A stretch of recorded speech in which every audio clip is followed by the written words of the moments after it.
my fair warrior. My dear Othello. It gives me wonder great as my content to see you here before me. Oh, my soul's joy. If after every tempest comes such calms, may the winds blow till they have wakened death, and let the laboring bark climb hills of seas Olympus high, and duck again as low as hells from heaven. If it were now to die, it were now to be most happy, for I fear my soul hath her content so absolute that not another comfort like to this succeeds in unknown fate. The heavens forbid but that our loves and comforts should increase even as our days do grow. Amen to that, sweet powers. I cannot speak enough of this content. It stops me here.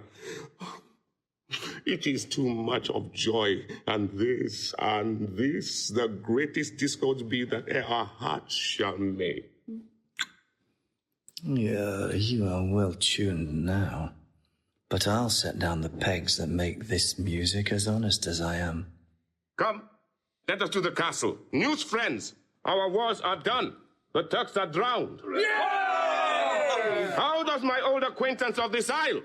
Honey, you shall be well desired in Cyprus. I have found great love amongst them. Oh, my sweet, I prattle out of fashion, and I dote in mine own comforts.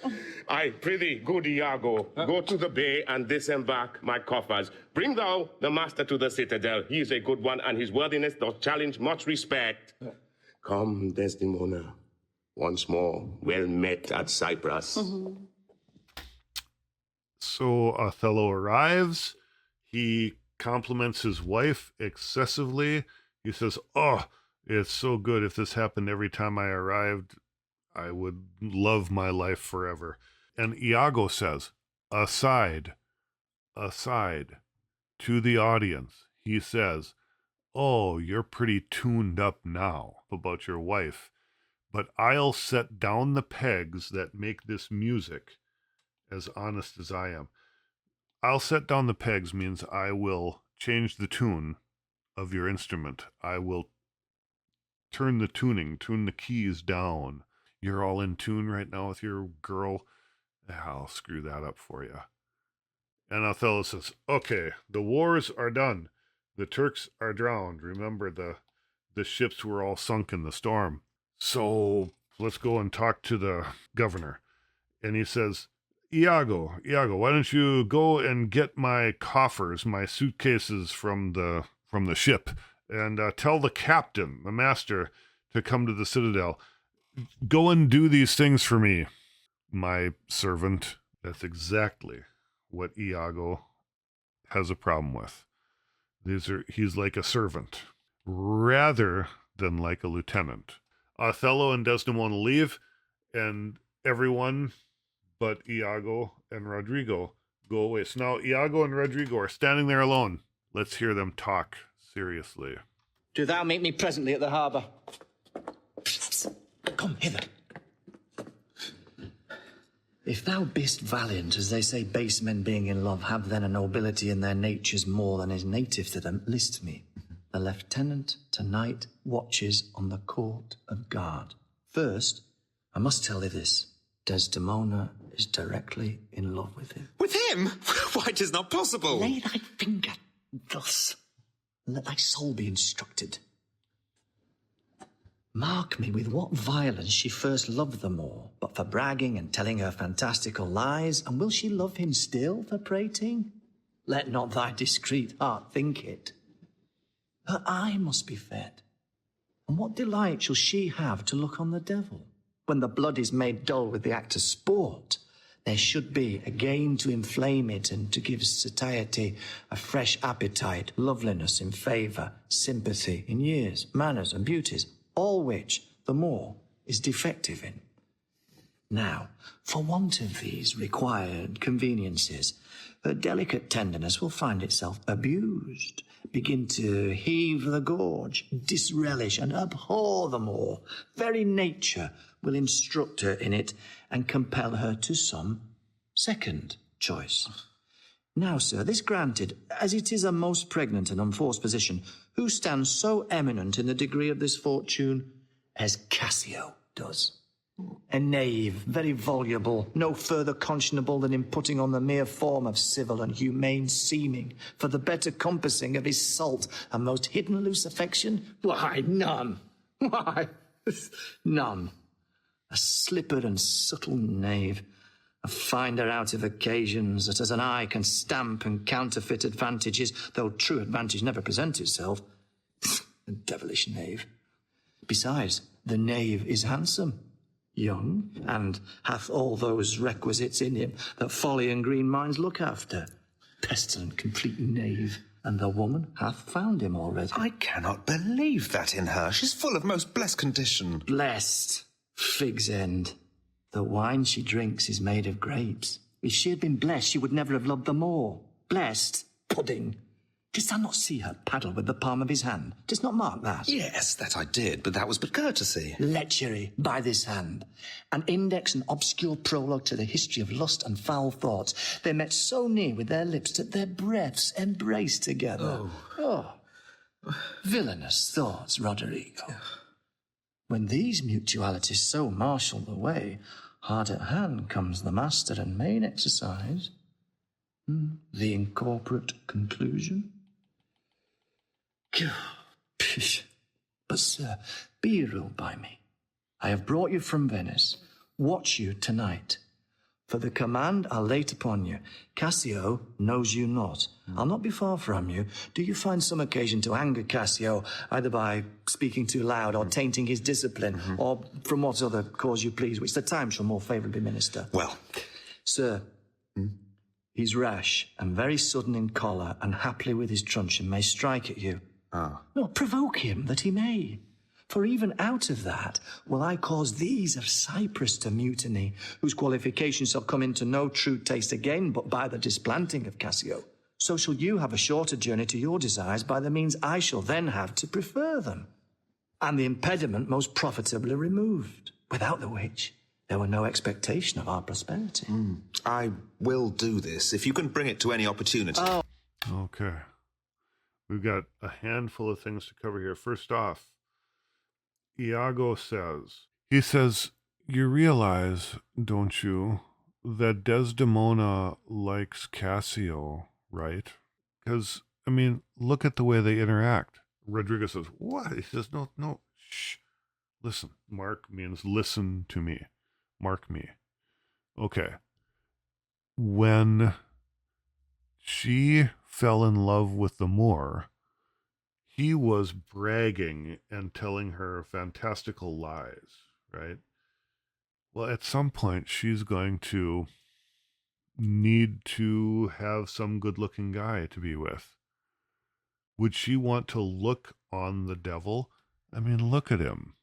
We will hear on occasion that the fact that he's black, the fact that he does not look like them, that's a reason to see him as not attractive. Not only that, he's old. We don't know how old, but he's older than her. So he's an old guy. He says, why would she want him? Once the sort of the fantastical lie stories wear off, yeah, her eyes are going to wander. She's going to want someone who has her same years, the sympathy in years and beauty. And the Moor, Othello, is defective in all this stuff. It'll make her want to throw up, heave the gorge. Now, the second choice. If she gets feeling this way, who is a good second choice? How about that good-looking Cassio dude? He is pretty, smart, gentle. He is... He's just the kind of person that young girls look after.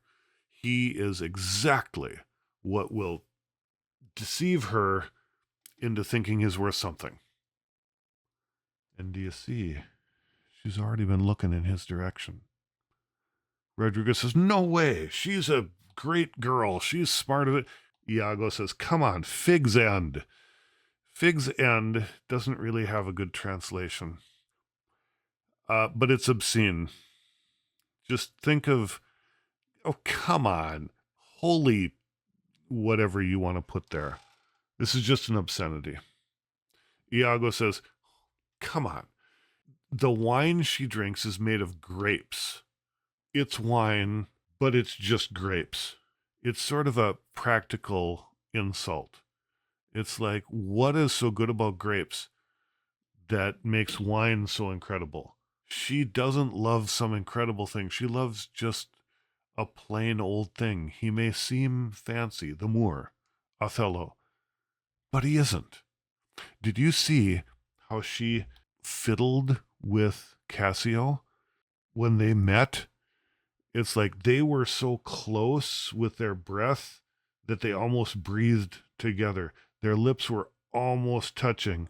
It's like they were so cutesy with each other.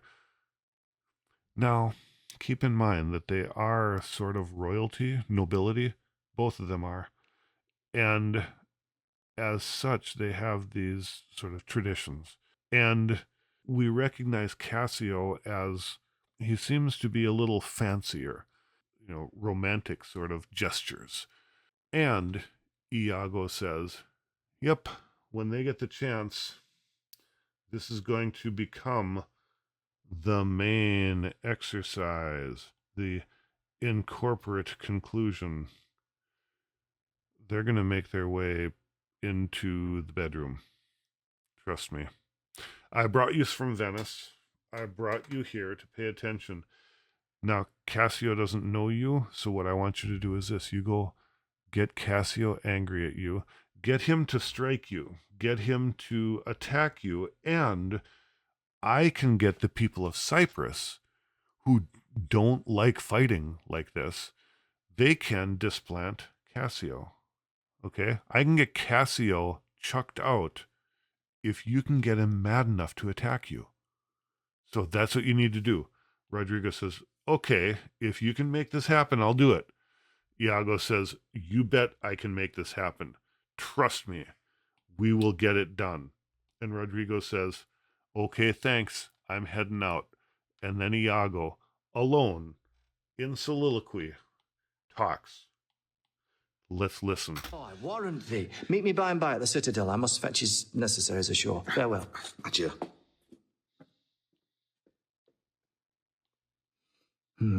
That Cassio loves her. I do well believe it. That she loves him. 'Tis apt and of great credit. The more, howbeit that I endure him not, is of a constant, loving, noble nature, and I dare think he'll prove to Desdemona a most dear husband.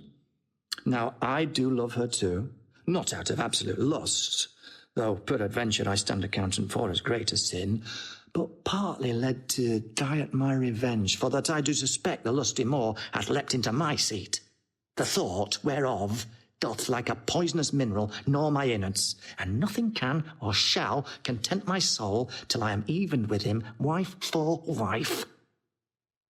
Or, failing so, yet that I put the more at least into a jealousy so strong that judgment cannot cure. Which thing to do if this poor trash of Venice, whom I leash for his quick hunting, stand the putting on, I'll have our Michael Cassio on the hip, abuse him to the Moor in the rank garb, for I fear Cassio with my nightcap too, make the Moor thank me, love me, and reward me for making him egregiously an ass and practising upon his peace and quiet even to madness. 'Tis here but yet confused. Nay, but his plain face is never seen till used. Now, this is all soliloquy. This is him talking about his plan. An important thing about soliloquy is it's always the truth. He can be deceived. He can be wrong, but it is always what he believes, and it's always the truth of what he believes. Okay? So he says, does Cassio love her? Yeah, I kind of think so. I believe it. Does she love him? Probably. It's possible. Now, the more Othello, as far as me, I don't like him. Now, he might be a good husband for her, but I don't like him. Desdemona, I love her because I'm going to use her. So I love the leverage that she provides. I think that the Moor is very jealous. I'll be able to put him into jealousy so strong that he won't be able to have his judgment. He'll do stupid things if I make him really jealous. Incidentally, this little bit here, okay? This is an important concept. He says, I suspect, he says, that Othello has leaped into my seat, that Othello has fooled around with my wife. And there's no evidence for this, but that's what he feels, Iago. And he says, because of that, I want to get back to him. You know, wife for wife. He's taken my wife, I'll take his wife. But remember, he says, I don't love her that way. I'll use her as a tool. And I'll make him jealous so much that he loses his mind. And I will use Cassio to do it. Not only that, I will use Cassio in such a way that Othello thanks me for my contribution. He'll love me and reward me, but I will be making him into an ass. I'm going to humiliate him, and he is going to thank me for it. He thinks this out loud to us before he leaves the stage. He says, I've got some plan, but it's not yet figured out. I gotta figure out the last little bits. And he walks away.